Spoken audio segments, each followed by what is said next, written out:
Hi everyone, Wolf Lord Rho here. So, following on from our look at the Chaos Primarchs most likely to return in the new campaign, it's only right that we take a look at the Loyalist Brothers too. First up, before I go any further, a huge thank you to Brent in Canada for the virtual gift voucher. Thank you very much for supporting the channel, and well, thank you very much for being generous. You really didn't have to, and I really appreciate it. Thank you very much. Now, like I said in the previous upload, I'm really not expecting a Loyalist Primarch to return just yet, unless the Imperium really takes a beating, which actually looks like it could happen the more we find out about it. So, before we begin, general spoiler warning to begin. I will be talking about general lore here to update us all a little on the characters, so you have been warned. So, who are the possibilities for a return?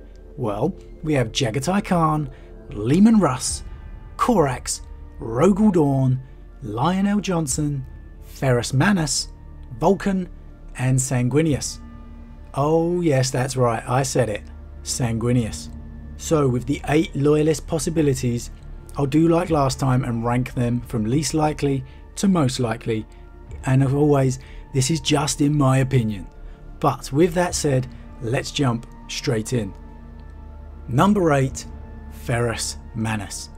I know, I've spoken about Faris quite a bit lately, but this is the actual Primarch Faris Manus we're talking about here, not a summoned power of the Emperor. While I know many people do not want to see the return of a dead Primarch, due to them feeling it ruins the story, I'm not one of them. I just want more Primarchs. I think the Horus Heresy stands for what it is, and to be honest, I find the 40k lore much more interesting the more the Primarchs return. Once more abroad in the universe, it opens up so much more scope for powerful storytelling of these major characters. In my opinion, everybody is entitled to their own one. But again, while I wouldn't be surprised to see a glimpse of the fiery spectre of Faris if the Emperor starts using his powers like I think he may do, there really is no real evidence for an actual resurrection of Faris himself at this time. Number 7, Sanguinius. Higher than 8, you say, Rho? Heresy itself. Hear me out, hear me out. No, Sanguinius is not returning to walk abroad in the universe once more. At least, no time soon. And there's no real evidence yet to support that he would. However, could we see an appearance of Sanguinius within the warp? That I wouldn't write out. Or communicating with Dante. Another possibility. We have seen him communicate with Dante already, in Dante's near-death experience. And that really doesn't strike me as Dante dreaming. He calls Dante his greatest son. And any in-depth reading of Dante, you will know that would be greatly out of character for him to think of himself that way. He just doesn't do it. And of course there is some form of ghost of Sanguinius still aboard the Vengeful Spirit where he was slain. Formed out of some kind of psychically resonant crystal, it's some form of ghost or trapped part of Sanguinius' soul. No matter how many times it's destroyed, it always reforms. So it certainly feels like they have laid the groundwork for Sanguinius' spirit to still be out there in some form or another. And as we know, the Primarchs are made up of warp energy. So while I don't see an appearance as very likely, it looks like it will happen again at some point in the future. Number 6, Rogel Dawn. Now I'd actually quite like Rogel to return, to tell you the truth, as of all the Primarchs, I really feel he'd work the best with Guilliman in re-establishing the Imperium.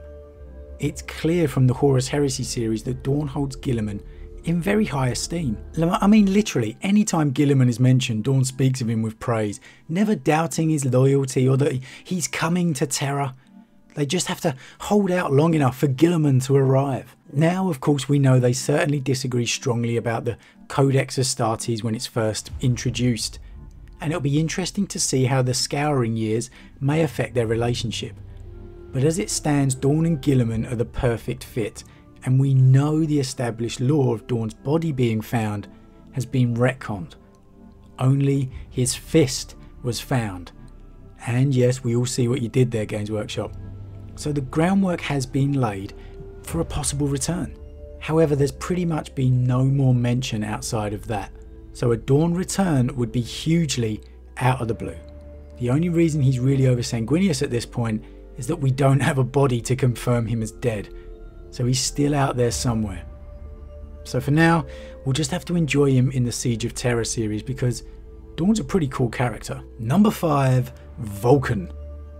Now some might argue Vulcan, being a perpetual, should really be at the top of the list. And well, I can't argue with your logic there. However, there's really no evidence to support or even hint at a Vulcan return coming anytime soon. Last we saw of Vulcan was back during the War of the Beasts, where he sacrificed himself. And well, all's been quiet ever since. If you're a long-time fan of the channel, you'll know the fondness I have for Vulcan among the Primarchs. I really think his humanity would be a huge benefit for the Imperium if he returned. And especially for Rabute, a fellow brother to talk openly and honestly with. And that's not to discount the absolute wrecking ball that this guy is.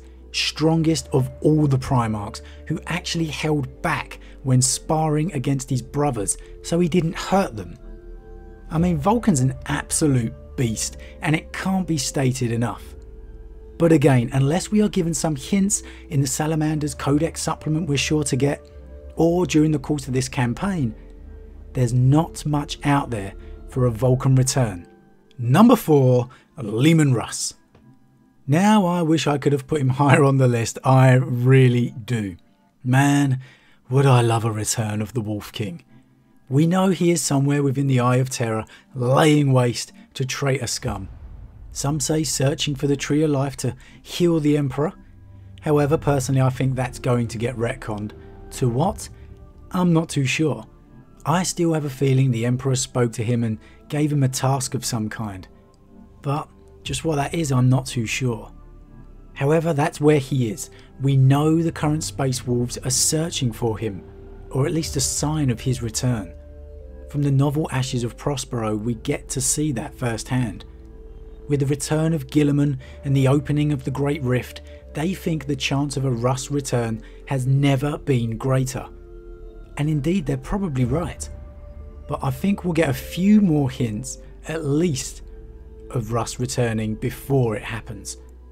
I hope I'm wrong. I really do. I hope Russ just returns, but I can't see it happening just yet. Number 3, and this is where things get really interesting, Jagatai Khan. The White Scars are more popular than they have ever been before, even being the first to get their own Codex supplement alongside the Ultramarines. And of course Jagatai has become one of the most popular Primarchs in all of the lore now, thanks to the Horus Heresy series, and well, entirely thanks to the amazing writing by Chris Wright, who, let's be honest, has created an amazing character from the virtual nothing that we really knew about him. And that goes for the White Scars Legion too. He really has done a great job for the White Scars. Now, of course, popularity does not necessarily relate to a Primarch's return, as otherwise we would have had Russ back a long time ago. Yeah, that's right. But combine that with the fact we know the White Scars are literally in the webway right now searching for their lost Primarch. Now that increases his chances for a return greatly. So how can he only be number 3, I hear you cry? Well, number 2, Corax, Primarch of the Raven Guard. Now this may be appearing a little out of nowhere for some people, just like the Primarch himself. However, we have seen Corax within the Eye of Terror, laying waste to traitor word bearers and his brother Lorgar. We have seen that for a fact, and we know he is there. And with this campaign all about the Warp Awakening, no other Primarch has embraced the Warp quite like what's become of Corax. He has accepted the Primarchs were created with Warp energy, and he has embraced it. Now literally becoming one with the shadows, more so than he ever was before. It's open to interpretation if he's still himself or become more of a demon loyal Primarch of sorts, if you will. But one thing is for sure, he is on the move, and if Lorgar returns, you can pretty much book that Corax will be close behind. And that brings us to the big numero uno, number one, the only, Lion L. Johnson. Now what more reason do we need than the lion's asleep and the campaign has the word awakening in it? I mean, that's pretty much a guarantee, right? Okay, maybe not quite. However, all signs have been pointing towards the lion returning sooner than later for quite a while now. The big change this edition was obviously his arch nemesis Luther escaping the rock and amassing a huge fallen army within the Great Rift. So something's got to happen with that at some point. Which would lead you to believe the lion returning to finish what they begun those many years ago is the logical conclusion. Not only that, but we actually know exactly where the lion is. Not just hints and rumours that he's lost in the webway, he went to the Eye of Terror. We know he's buried in the rock, awaiting the Emperor's call. And man, oh man, can you imagine if we get to read the Emperor's words awakening the lion? Oh, goosebump tingling right there, just thinking about the possibility of another Primarch returning. Even as unlikely as it may be, I admit, it is so exciting. And not only that, but the lion makes sense to return. He has a history with Rabute from the Horus Heresy series that, well, no other Primarchs do. We know his distrust of his brother's ambition, and if he comes back he's going to find Rabute as the acting regent of the entire Imperium. According to Russ, the lion would have objected to the breaking down of the Legion, so it's safe to assume the lion had disappeared very quickly after the heresy. So how much did he really see of Rabute assuming control? We know he refused to accept Rabute as Emperor of the Imperium Secundus, and they both had to agree on Sanguinius as a make-way between the two. But Guilliman does have the backing of the Emperor after all, so despite some possible initial troubles, I believe they'll settle down to kicking some chaos backside fairly quickly, and you better believe the lion will be doing that. Perhaps that's what we can expect, the galaxy on its knees, only for the lion to return and start counterpunching. But of course, as I've already said, that's just my fault.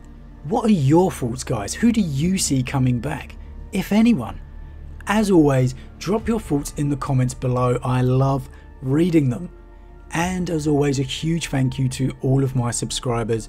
Your support really means a lot to me. It truly does. And if you're new, well then please consider subscribing to help this channel continue to grow.